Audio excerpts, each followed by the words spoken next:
किया गया है, किस बातों पे किन्नर की आपत्ति थी और उन चीजों को दूर किया गया, क्या है पूरा मामला सर? कोतवाली चौक पे अवधेश भैया के यहाँ किन्नर लोग आई थी। उनका तो काम है हर घर जाना।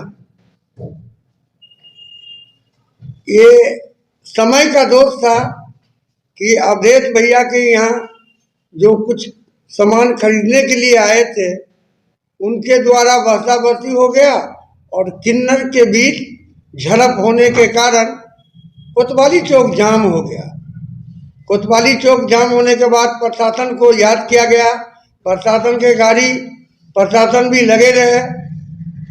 समाधान देखने पर लगा कि बढ़ ही रहा है, क्योंकि किन्नर का काम है। कुछ लोग नंगे तरीका से अपना नृत्य करना कोतवाली चौक पर शुरू कर दी किन्नर लोग। यही दौरान हमको मालूम हुआ और कोतवाली चौक घटना के स्थल पर गए। किन्नर के जो मेन ब्रांच है उनसे बात किए और बात करने के बाद अपने आवास पे बुलाए। आवास पे आके समझौता हुआ। सब किन्नर लोग खुशीपूर्वक अपने अपने घर गई।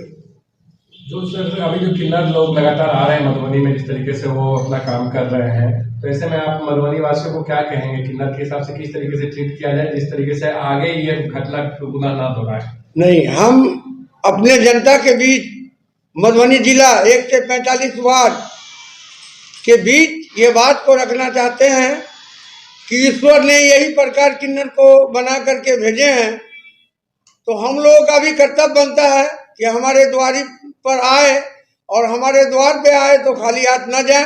उनको मान सम्मान देते हुए उनका आशीर्वाद लेके ही उनको अपने घर से विदा करें।